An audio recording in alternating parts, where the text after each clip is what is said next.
Dr. Pauling, I'd like to talk to you about bleaching. You know, there are bleaching trays which one can buy in the pharmacy, and I wanted to say 7-Eleven, but that's probably not true. In the pharmacies, Walmart and whatever. And then there is trays and stuff which you dentists make, and then there is this relatively new, not totally new, kind of laser whatever, where you bang, walk in, walk out, and you're done. Can you explain the advantages and disadvantages of all three of them? Generally with a whitening treatment, we want to take the easiest approach possible for the patient. If over the counter type of bleaching products work for you and you get a result you like with that, then that's fine. It's the simplest approach for you. And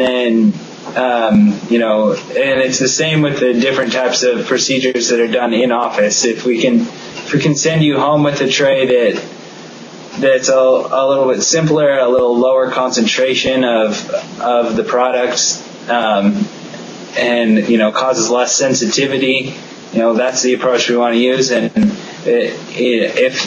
if you don't think you're going to get the kind of results you want from that, we can also do the one-time shot in-office treatment. The over-the-counter things, they are definitely, going to cause the least kind of sensitivity and issues like that can happen. But they're also going to be the least effective. And it's just, as you go up through the different levels of treatment, you have higher risks with, higher benefits possible. Okay, so the risk is a little bit of sensitivity. So basically the over-the-counter formula which you put in your little tray is not very strong, because it's over-the-counter, one cannot put too strong stuff in it based on the person's maybe illnesses or whatever.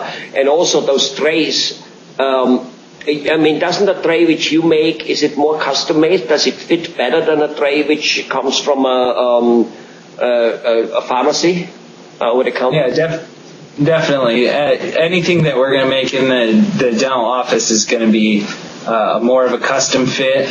Same thing with like a mouth guard or something that you would use for sports. The dental ones are just going to fit a lot better,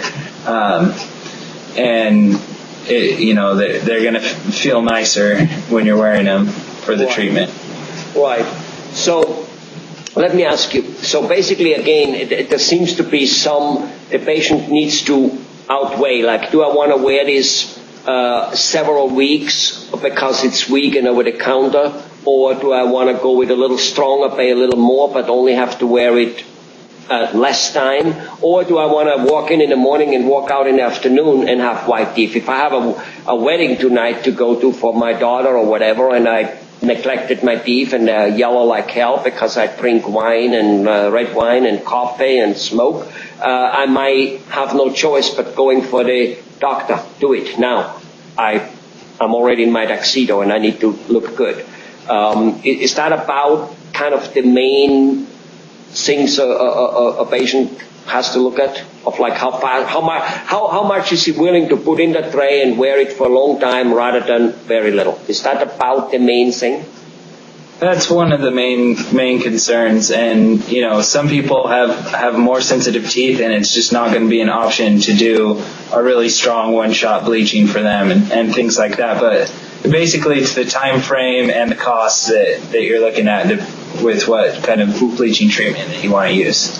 Now, I've heard that when you do bleaching, any bleaching, whether it's in the office, whether it's wherever, if you happen to have fillings in it, those fillings will not bleach. So you might be bleaching around, but the filling stays. So now all of a sudden, again, you might not look all that good.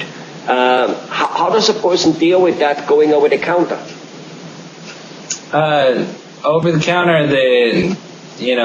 if they turn their teeth super white and the shade matching that we did in the dental office when we placed their fillings doesn't match up very good anymore, they're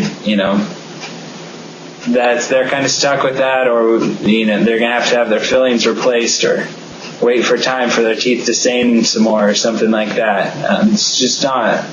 It's not really anything you can do about that. Restorations aren't going to bleach the same way your teeth do. Got it. So if a person comes to the dental office, especially if he knows that he has a bunch of fillings in the front teeth, one way or the other way, had a root canal, did all kinds of things which might affect it, he maybe is better off coming to an office so you can right away tell him, this is what we can expect. We need to redo the fillings. We need to do this. We need to do it afterwards. We do it.